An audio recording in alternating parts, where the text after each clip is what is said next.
Hey everyone! Welcome back to another episode of Ambition on Fleek. I'm your co-host, Peng Peng. And I'm your co-host, Janay Honest. And in this podcast, we want to inspire and motivate you through our unique stories from our gymnastics experiences. And as you may already know, but we're NCAA national champions, and we think we know what it takes to be successful. I think we're wise now. We get wiser by every episode. Exactly. And so we touch on the physical, mental, and emotional sides of life.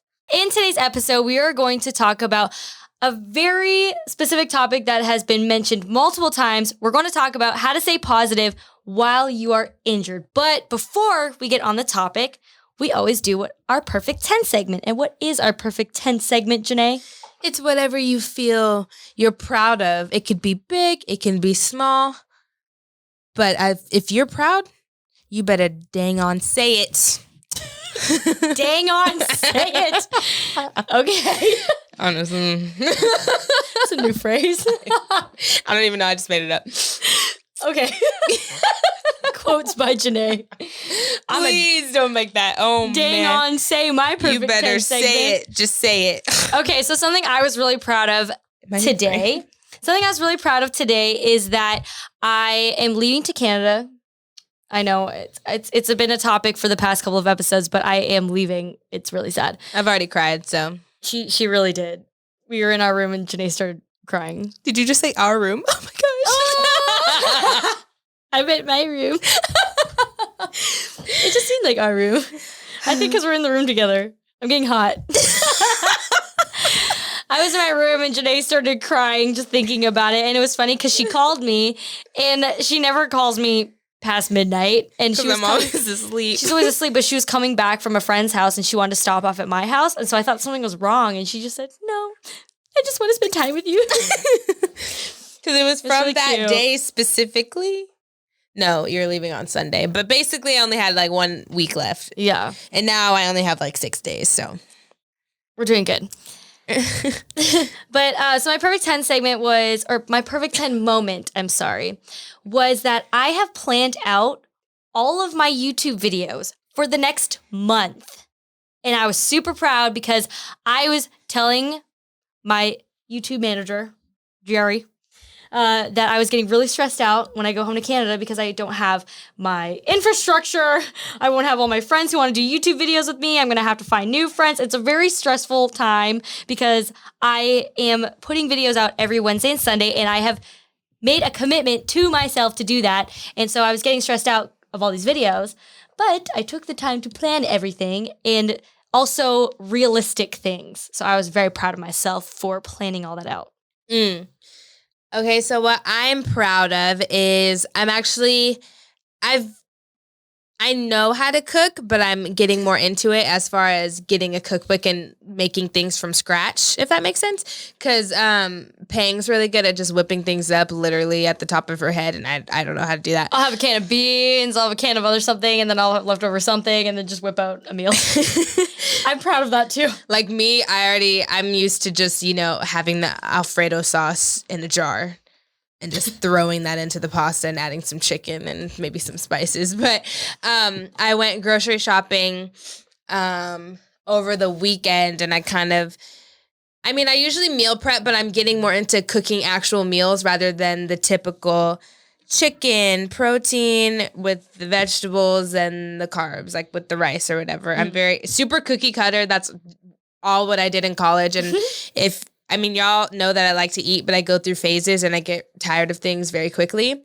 So I need to switch it up. And so people like Peng and people like Pula, or should I say Paulina Tratz, she also is really good at just whipping things up from scratch. And homegirl, she always sauce is out of whatever. She really will. I remember we made this sauce and it was like from flour and milk and pepper, and it tasted like gravy. Like, I swear, maybe I'm missing something, but I was appalled of what we did, like what we just made, and I swear it tasted like gravy. And I was like, Pula, how do you know how to do this? Like, I was just very confused. Well, a good thing actually, Jay, is flour and milk. It becomes a roux. I didn't know that. Mm-hmm. I know that now, but when we did this like last year, I was like, oh my gosh, what is this? What is this new consistency? The consistency was just throwing me off. But every time I cook something, she always comments on my story and just, oh, I'm proud of my mama Nene. She's my child that knows how to cook better than me. But what I'm proud of basically is just I bought a cookbook, not super recently, but I actually have been buying the ingredients and am starting to compose these certain recipes. Like I'm going to make Cajun shrimp tonight, depending on how late we're here recording this podcast because we can talk for so long. But I bought tiger shrimp, and these things are huge. I got them from Costco, and they're not just these little baby shrimp. They're as big as my hand, I feel like. But but they're still in the shell and stuff. So it's like I'm actually really, really excited to cook them. I got bell peppers, I got onions, and I'm just super excited to make this. I'm coming over concoction after. Yeah, I'm happy because you like to eat seafood, right? Yeah, I do like seafood. Yeah, because I have I've had roommates in the past that can't stand seafood. So anytime I've had that too. I remember I made scallops. Oh my gosh, what is this smell? Open some windows. Oh, it's just the worst thing ever. And I could never live. I could never live. I could never live and make my seafood. That's funny. Okay, so we're going to get right into it because there's a lot of points that we want to cover in this topic of staying positive during injuries. I think every athlete goes through some type of injury, little or small. Mm-hmm. And it can happen in any stage of life. And I did have a point that I wanted to bring up, but I don't know if I should bring it up now or later. I mean, you could bring it up. It's a question. Now. Okay, so I thought about this earlier because I knew we were going to talk about this topic, but does it make a difference? Because obviously your mindset's different when you're young and you're older. Right. But let's say you get this injury when you were 10, you know what I mean? Because that's what happened to me. Or let's say you get your first major injury when you're 16. Like, does that make a huge, or when you're in adulthood, like you're already past 20, like how does that, do you know what I mean? No, I know exactly what you mean. I think it does make a difference. I think when you're younger and you go through a major injury, you're a little more carefree, but I also think that your guidance and your mentors really influence on how you're going to react to an injury if you get later in life. So I'm going to say, for example, I had a really bad back injury in high school, and I was told I would never be able to do gymnastics again. I've mentioned this before. I had spondylolysis, really bad. They said if your spine slips any further, you could become paralyzed waist down. That was a heavy conversation I had when I was 14. Yeah. And I would still say I'm pretty young at that point. Yeah. And to me, my world was over because I think I was just starting to get into gymnastics and I was starting to get really good. I was competing internationally and there was more riding on that injury. But when I was younger, say like 10 years old, I broke my hand. So I fractured 2 bones in my hand. And at first I was really devastated, but because I wasn't competing really, like I was still in the developmental stage, I was okay with still going through the process. But when I was older, there was a lot more riding. So I could see it being harder for people who are older to have major injuries because you have a scholarship when you're older. You're competing at a higher level normally when you're older. And this is just more, I think, in the athletic world. Right. Because I was trying to think of just how different my mindset was, but I had gotten an injury super young and it's something I've been dealing with, so I kind of knew what I needed to do. But if it's your first injury ever and you're 20 or something, but you are more mature, so I just wonder, if your mindset or how, like, does your mindset affect, or how is your mindset affected by that? Because if you've never experienced it, you don't know how to deal with it, or is it your world's going to come crashing around you. You know what I mean? Because I remember Shawn Johnson, she got injured, but she got injured skiing. Like she had never she had never had an injury or at least a major injury when she was competing. And then after the Olympics, right, she went skiing, tore her ACL, meniscus, tore something, came back, and it was just her first major injury, but it was outside of gymnastics. And I just wonder what that was like for her. Because, she had been on top of the world. I mean, she's still super, super good. But, I mean, to come back with a major injury and have to think about and be conscious about what skills you're doing. I think, honestly, no matter what age you are, I think a major injury is a major injury. And I think you can react the same when you're younger and older. Because I'm thinking about when we're saying how to stay positive during injuries, I'm thinking about this one particular example. And you know, when you're injured and you see your friends training and people get jealous. Who gets jealous, right? Mm-hmm. I feel like every person gets at some point jealous that they're not able to do the skills, or they just want to get ahead, or they want to be in the gym and start training. But I think that happens at a young age and an older age. Yeah. I think I definitely got more, mine was more sadness and just disappointment that I wasn't able to compete, rather than, or just how I personally felt rather than jealousy. I was just more just devastated that I couldn't do that. You know what I mean? But yeah, I think that's definitely more of the emotions I felt. But I feel that you can go through a roller coaster of emotions when you are suffering an injury. So yeah, I just wanted to bring that point up because that's just something I was thinking about. Because I mean, for someone that experienced something young, I wondered what it would be like. Well, I guess I would have to ask someone that experienced one when they were older, but and I realize you're not the person to ask. Well, if you have any examples, you can always tweet at us at Peng Peng Seeley or at Janay Honest. Yeah. So if you have any examples of how you felt and had a major injury when you're older, please let us know.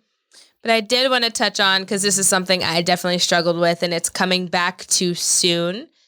And this could happen at any stage, and it could be a major injury or a minor injury that can become major because you never rested or because you came back too soon. And I think this is what I think injuries have taught me: patience. Like that's the biggest thing it's taught me.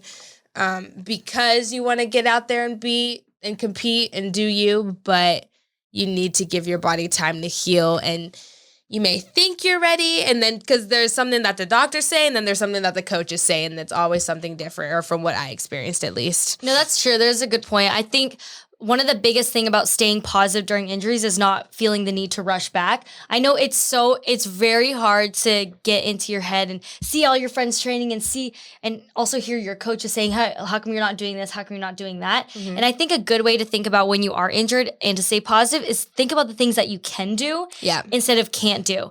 And so I have I always tell people there's no need to rush back, because if you think about every day as little steps of coming back to your injury, you have a specific timeline normally for your injury. You want to think about each day is one step. And if you jump 3 steps, you're at risk of taking 10 steps backwards.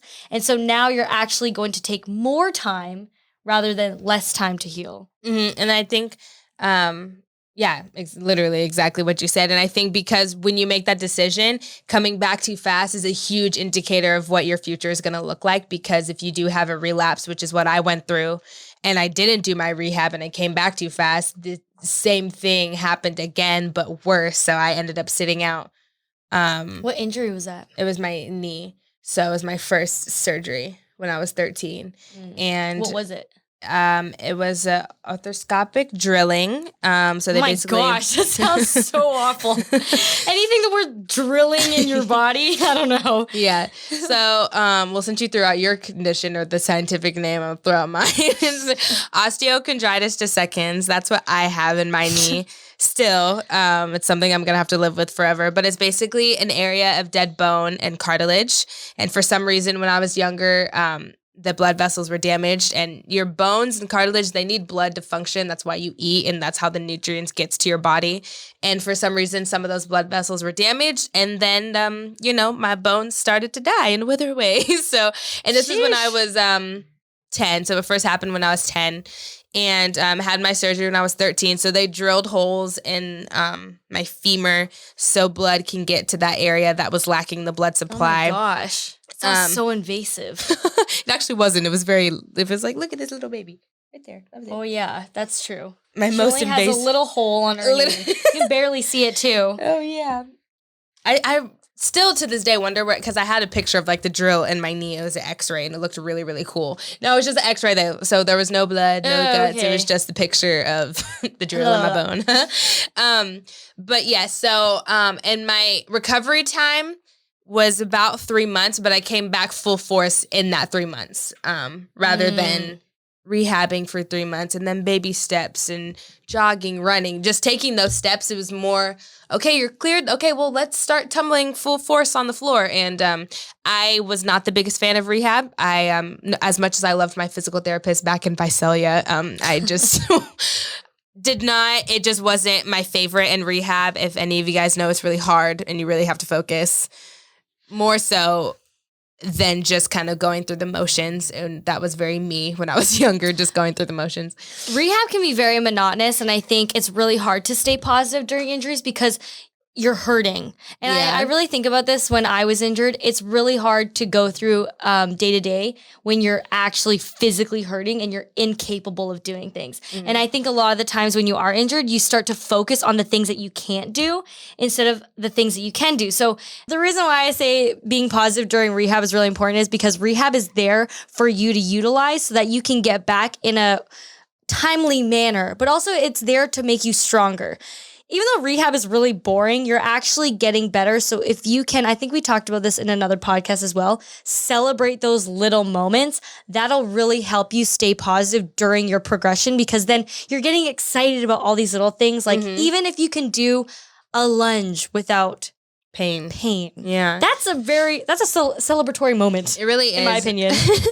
And she talked about, Peng talking about how rehab is going to make you better. You actually, believe it or not, come back stronger than how you were because I just have an example. And I think Miss Val said this. One of the coaches said this when Samantha Peshek tore her Achilles. And you really got to work on your calf strength. And she came back with just massive calves and just stronger calves than she'd had before. And she didn't. And honestly, what I've learned too is when you have an injury, you can't really ever neglect that ever. Oh, I don't know about, I've never broken a bone before. So I'm sure that's nice. different. Yeah. Because I mean, your bone heals stronger and then you're probably good. But when it comes to anything with your ACL or just different things that are kind of, you're going to have to just deal with and you have to focus on for the rest of your life. High key, it's way better to break a bone than to tear a ligament. Yeah. So that's what I have to deal with. Well, actually, my ligaments, mine's a bone condition. So it's something that is always going to be there. But I've learned that when you have a major injury, that's something you kind of have to be conscious of for the rest of your life. Like you always have to do exercises. So when you do workouts, I have to do rehab-based workouts and throw in a little exercises that will help keep my knees strong rather than, going for a jog. When you think about, I think just to put it in different terms, when you're injured and you so desperately want to go into the gym, you so desperately want to work out, think about how much stronger you could be if you do all the little things to help you get better. So I'm talking about nutrition. I'm talking about getting the sufficient amount of rest. I'm talking about strengthening your body. It's really interesting because when you start thinking about it, that I'm going to be stronger after this injury, you start doing things differently and you start practicing and actually researching more on how to reduce inflammation. And also they told me when I got my ACL injury, if I work my other leg and I was in a full leg cast. I remember being in a full leg cast and I was thinking, I there's no way I could get better. I'm not contributing to the team. There's so many other things that I could do while I was injured. And that was strengthen my right leg. And they actually said, when you're working out your right leg, like 30% of the muscle transfers over to your other leg. There's some weird body science there that I can't, I don't know if I have the facts right, but they told me that it transfers over. Like it's a muscle memory thing. Mm-hmm. That's super cool. I think I remember you telling me that at some point, but. Yeah, because I think you were injured. I was trying to help you out there. Giving me some words of encouragement. Janay, you should strengthen your left leg. Yeah, but I also think that there are lots of ways to stay positive, and we just want to share those with you. I like that you mentioned diet because I think that's something that I really did not think about when I was younger. And it's important to do the research while you're injured. Because I do remember my dad, he would have me drink so many protein shakes. I don't know why, but he's like, it's going to rebuild your muscle, Janay. Actually, my mom did too. I don't know what it was, but protein Parents shakes was just my thing. And it was just they drilled holes. You got to get that nutrients up in there. But what would have been helpful for me, I think, is to up my, my vitamin D and my calcium and to make my bones stronger, and to eat things with, what'd you say, amino acids and just these different things that can help aid to your recovery. And I love cherry juice. Oh my gosh, it's like my favorite beverage ever to this day. And that helps with inflammation. So kind of just doing, starting, because I don't even know how to word this, but your recovery starts from within, and it starts with you are what you eat. There we go. That's what I'm trying to say. And you can be doing your rehab, but you can also be consciously thinking about what you're putting into your body that will help recovery from the inside out. I think an important thing too is when you are injured, and I'm thinking when you're younger, because it is harder to say, oh, let me research this food that's going to help me when I'm like 10 years old. And so I could just see it from a perspective where when you're 10, you're only thinking about the physical aspects. Yeah. And you're only saying, oh, this is my hand. Nothing will really affect my hand. You know what I mean? But I think when you're in the gym, it's important to say, oh, since I have this hand injury, why don't I now focus on a lot of leg conditioning? Yeah. So I think there's always a balance. And I also agree that I really think when you're injured, you need to grieve in your injury. Like you need to fully accept that you are injured and out for a certain amount of time. Yeah. Because if you're in denial, that's when I think you actually start pushing yourself first, because you're not taking the time to understand what you have and to really feel and be sad about it. Right. Yeah. I feel it's all about acceptance. You really got to accept it.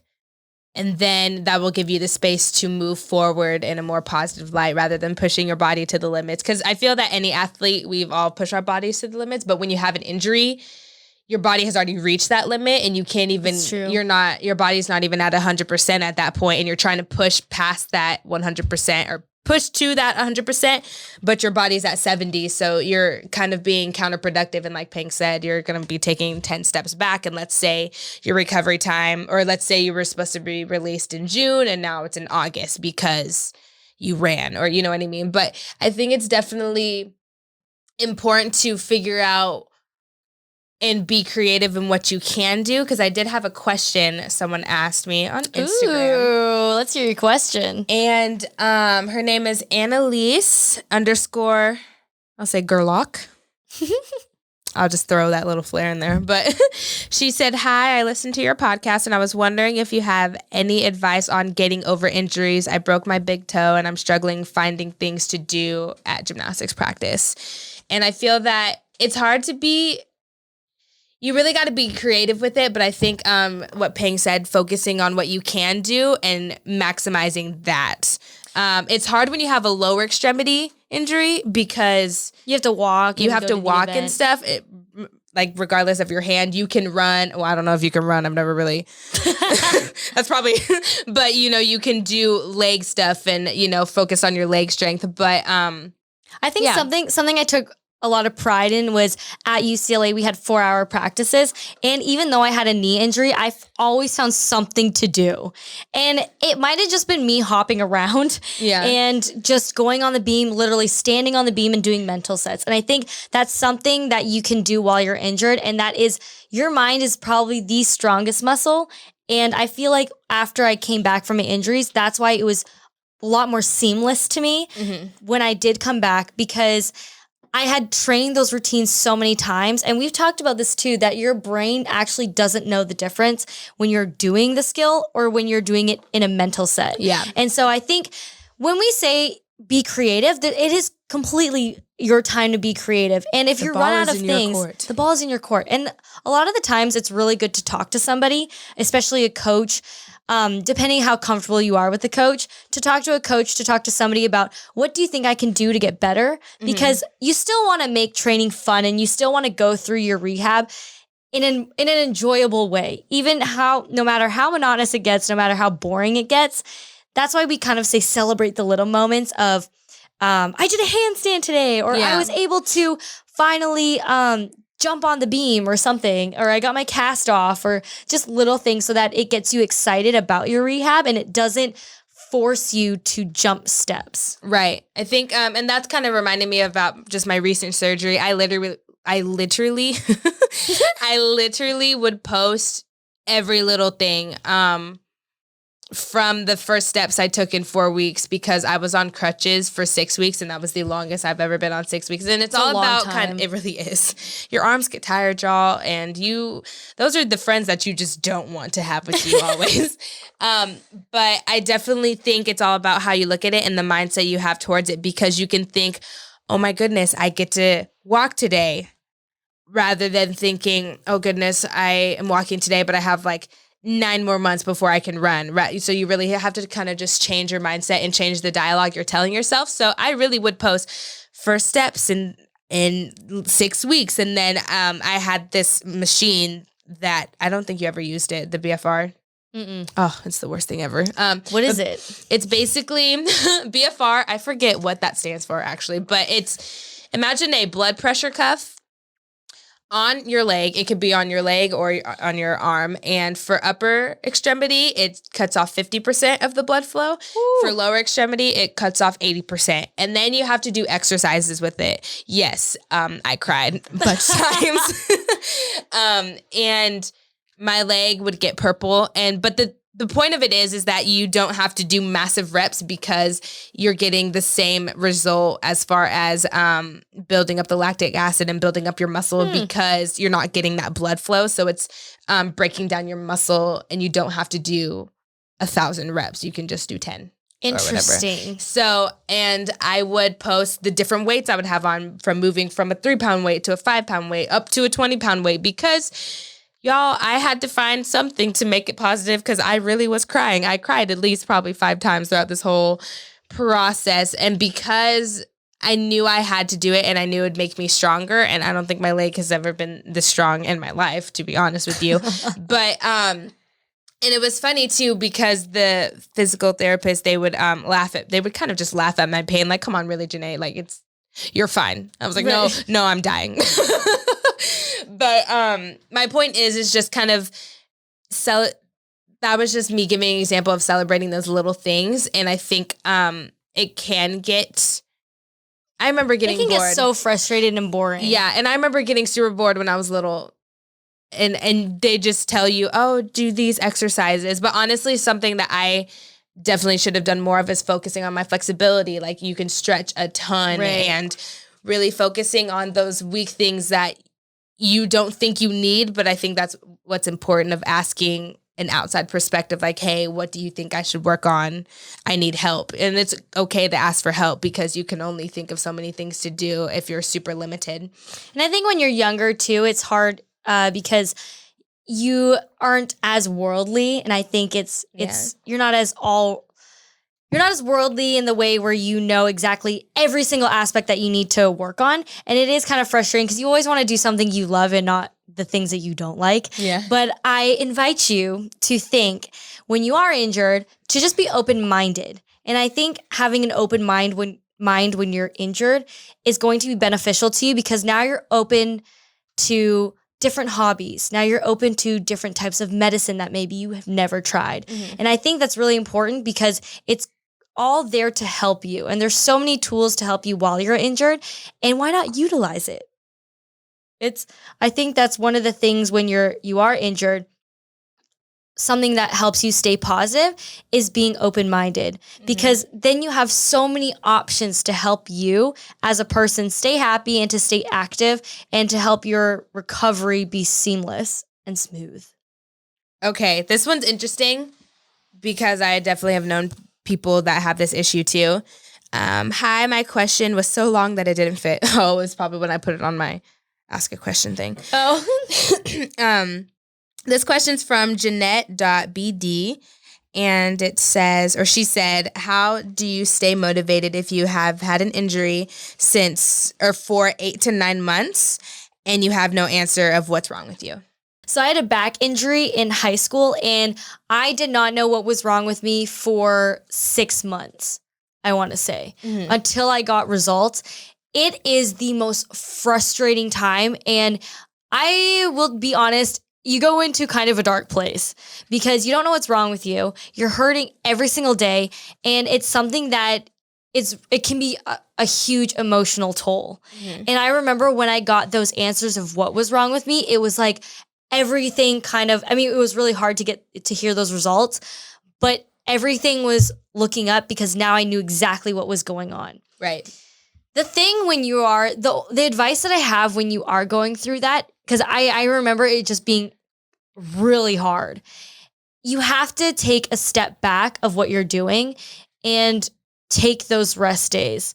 Also, I advise you to see as many people as possible to try and figure out what is wrong with you. And I do have friends, like we have people on our team that have had the same injury over and over again. They've seen multiple doctors and no one could tell them what was wrong with them. Mm-hmm. It was the weirdest thing. But I also think this is where an open mind comes in handy. See a naturopath, go see somebody, an acupuncturist, or maybe it's not mainstream medicine. This is my opinion. I know some people might disagree with me, but I just say that because if one thing's not working for you, maybe you have to find something else that will work for you, and it'll be such an aha moment. And you might not find your answers right away, but at least you'll get different opinions and more knowledge to help you get through those injuries. I definitely agree with Peng on how she said see as many people as you can to get different perspectives, because even though I knew immediately what was wrong with my knee and they had seen this case before, my parents decided to take me to Southern California because there were more doctors and it's more advanced down here, and it wasn't just, Central Valley, kind of middle of nowhere. Sure, the doctors were great, but my dad just didn't really trust the way that they were going to go about my surgery. The first doctor that we went to, they said they needed to go from in the back of my knee through all those just super weird to get to where my lesion was. Just sounded sketch. Yeah, sounded sketch. And so we went to a doctor here in Southern California, and he was a pediatric orthopedic surgeon, and we were referred to by Dr. Elatros, who worked with the Lakers. And I was like, oh my goodness. I'm so cool. So he referred us. I didn't get to work with him because he referred me to a pediatrician, but it was totally fine. But he, and we told him about just the procedure that this other doctor was going to take me through. And he said, oh, no. Like, that's totally not necessary. So it's definitely I think it's important to get those different perspectives, because you never know. There's going to be plenty of options and other ways of going about it if you do know what's wrong or if you don't know. Because if another doctor couldn't find out, then another doctor has probably seen it before, you know what I mean? So it's just kind of really keeping your options open, like you said, and not being so narrow-minded and, okay, we found one doctor and we're going to go with what he says. Yeah, I think when I had my back injury too, I was just thinking about all the previous stuff that they had told me, and they just said, oh, your back's probably just tight, or does this hurt? And they would kind of hook me up to a lot of machines. I was doing a lot of rehab, but I wasn't getting better. Mm-hmm. And it's almost, you're at that point where you think, when do you know is the time to seek somebody else, because you're not getting better? And I think the thing with athletes and injuries, you kind of put all your trust in one person because you expect them to be the expert. And I think what I've learned is that it is okay and important to get those other advice elsewhere, mm-hmm. just because you just want to know more information about what is going on so that you are able to better yourself. Right. Mm-hmm. I also had a back injury, not as extensive as Peng's, but yeah, that was a full year off, guys. I wasn't allowed to run, jump. It was interesting. I can't imagine Peng not doing any of those things. Yeah. Being so stationary, wow. Oh my gosh, I was so stationary. I had to sit on the toilet a certain way. They taught me how to get in bed a certain way. I did that for a year. And I had to have a rolly backpack because I wasn't allowed to carry anything. This is in high school when I decided braces and bangs were a great idea. I thought I was popping, but I look back and I'm like, whoo. And a rolly backpack. That's hilarious. And a back brace that you had to squeeze and pump. Oh, yeah. So every class, all my friends would try and burst that thing, but it's fine. I made it. She made it through high school. But during that time when I was injured, though, I spent so much more time hanging out with my friends. I was trying to think about the things I could do, because even though I was restricted, I wasn't allowed to walk. I wasn't allowed to jump, run. I wasn't allowed to do a lot of things, because healing your back is very specific. But I did take the advice to take a full year off. So I rolled with it and I was okay with it. At first, I was really devastated, only because they told me, Peng, you probably won't be able to do gymnastics again. Also, if you do gymnastics and your spine slips, you could become paralyzed waist down. So I didn't want that in my life. And it really scared me just to know that I would be in a wheelchair the rest of my life, or I did that to myself almost. Yeah. So this is when my parents, they're the best things ever because they're my greatest mentors. But my parents would always say, well, now you can go hang out with your friends. Like you can focus on school. You can do all these things. And I went into singing lessons. I went into guitar lessons because they're things I could do with not being physical. And I also did acting lessons every Sunday. So I was trying to find things that still, I still got excited about. And I think that's very important when you're injured. To stay positive is to still get excited about things, whether it's little or big. I like how she rolled with it. She literally rolled with it with her rolly backpack too. I just wanted to say that. So funny. But I also had a back injury, but it was a very vague description of what was wrong with my back. They just said wear and tear to my lower lumbar. And I went to the chiropractor, I think every week, and it was getting worse to the point where I couldn't bend over in the shower, or I just couldn't really do much unless I took a lot of ibuprofen. I'm just going to say I really did. And more so just to even get through the workout and compete. And I remember it was at regionals, and I think I was a level 10. And my back was getting so bad that I couldn't even get through a bar routine without bursting into tears. But they were saying that, it's an adjustment issue. Your hips are out of line and everything. So I kept going to the chiropractor for it. And I remember my last visit, and I know I kind of liked the chiropractor, but I just haven't gone back because of this, because he tried to adjust me, and I was limping, I think, out of there because they really try to adjust you or adjust you. And I didn't know until I got to UCLA that it wasn't even an adjustment issue. It's just my back, the muscles on the sides of my spine were so tight. They were, Larita, or the trainer, or our trainer for the gymnastics team, literally said they felt like rods, and you need to do hot yoga. DMS was my best friend, hot packs and massaging it out to loosen them up. And I literally did not have as bad of back problems until then, which was really great to know. So I didn't get that perspective until I got to UCLA. And so then I realized that hot yoga was going to be my best friend, because I'm a very tight build. I'm not very flexible. I'm kind of more on the lesser end of flexible when it comes to gym. So kind of just to learn that, okay, this is what's going to keep my back from hurting. I need to do it. I think something that I thought about when I was injured is that I always had to remind myself that I had a whole life ahead of me, because gymnastics is such a young sport. And when you do get injured when you're younger, you think you're invincible. You really think you're going to bounce back really quick and nothing's really going to stop you, but it does affect you long term. And as much as you don't want to believe it when you're younger, you just always have to think you have your whole life ahead of you. And if you really want to be the best that you can be, is to take your time. And during that time is to also, when I say look at the silver lining in things, there are so many things in life that you still can do if you put your mindset to that. There's a lot of things you can't do if you really don't want to do it, and if you're not being open to it. All right, Jay, I think it's time for us to take a quick little break.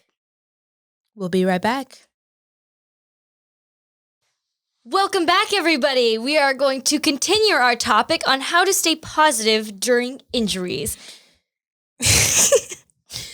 And we did touch on when you have this injury, let's say you have this time frame of when a doctor gives you, okay, you need this time to rest, and then you'll be cleared and you can go into it. My issue was going full-fledged into the sport and not even easing into things. And gymnastics specifically is a very high-impact sport. So when it comes to being fully discharged and released, it's smart to ease back into it and start off with baby steps, because especially if it is a major injury, you do not want to have a relapse. And that is how I personally relapsed my knee, because I just started tumbling on the floor rather than starting on tumble track first, or starting off with bars and landing on soft landings rather than hard landings and stuff like that. So I think that's just very important to make sure you take the time. You took the time to rest, and you got to take the time to ease back into it. And I think with injuries too, it takes a lot of planning because there's always ACL, it's 1 year injury, but you have 6 months of getting into rehab of non-impact. Then you have the next 3 months of then upping your impact. And then once you start getting discharged from your ACL, then it's a whole new world of actually going step by step back into the gym. So I really think that planning and scheduling out when you're going to get this skill or when you're going to start doing major skills is really important because it'll actually help put your mind at ease if it's written down and you can see it visually. Because I feel like when you think about so many things in your head, that's when you start to get really boggled and it actually doesn't help you. But if you were to take the time to just write, okay, in the next 2 weeks, I want to have my Kip casting handstand. In the next month, I want to have my dismount on bars or something along those lines. Right. It's kind of like the baby steps we talked about, but writing those out. And once you get to them, then you celebrate them, but kind of planning out when you want to reach those baby steps, which is really important, and planning those out rather than kind of just letting them happen when they do happen. And then that'll give you it'll help you space out of how it should be spaced out. Because I know personally my coaches just wanted me to jump back. Yeah, same. And get into competition immediately because let's say I was released in the middle of November, competition started in January. That literally is no time. Well, what do you do when a coach wants you back so desperately, but you don't really have control of your training? Yeah. No, because there's so many moments true. where I have been in the gym and I have been injured and my coach has pushed me to come back to a meet. And I had to remind them that I was injured. And I think sometimes they can play mind games with you where they'll say, you're fine. You're not really injured.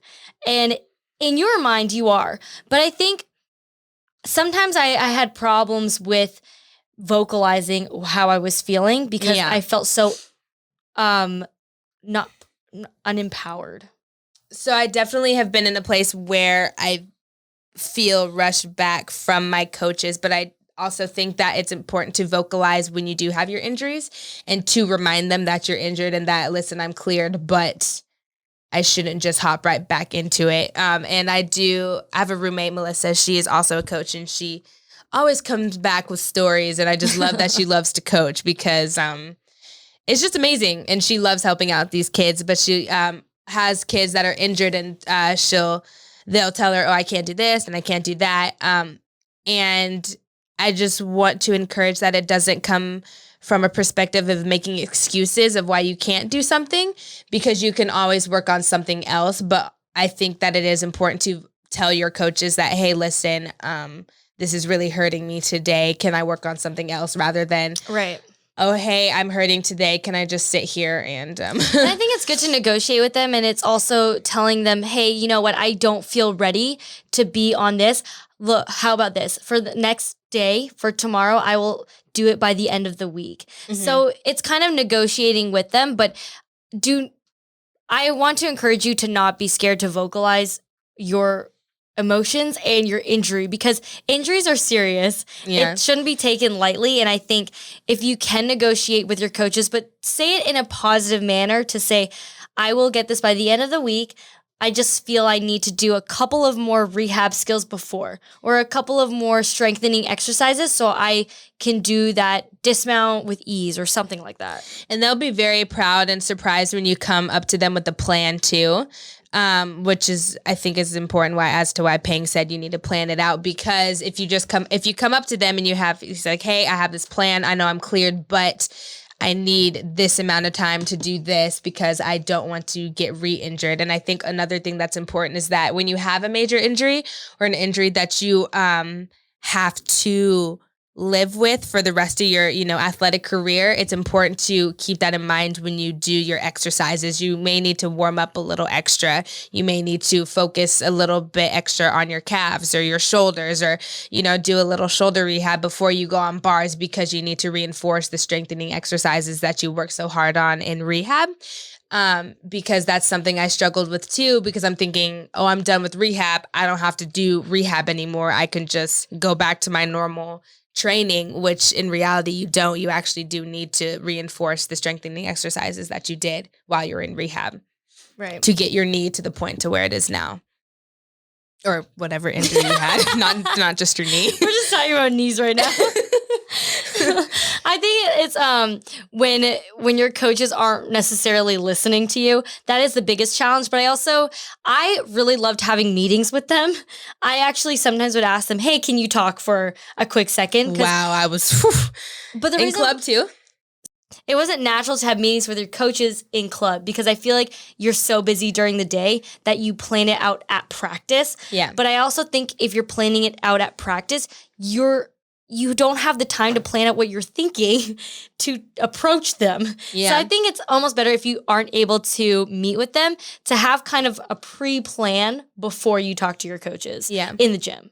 I just think it's important to have things written down so you have some ammo so that if they kind of come back with you at certain questions, you have an answer that you can respond with. Oh man, how I have just learned how important it is to come prepared when you approach anybody with anything, because you never know what's going to come right back at you. So that's really important. That's actually a really good point. And that's another good point about having meetings in club, because I feel that the only meetings you had with your coaches were with your parents about whatever was going on. That's true. It's also going to help you with your team building skills. Even if it's with a coach or with another teammate, you are now learning how to communicate a solution rather than talking about the problem at hand. So it's a really good time. Even if it doesn't come out right, be proud of yourself that you even approached it. Vocalizing yourself is also part of injuries as well. There's so many things, so many aspects that come with injuries, and we hope we have touched on a little bit more to help you through your injuries if you are injured right now. Yeah, you actually brought up a good point that I just thought about right now.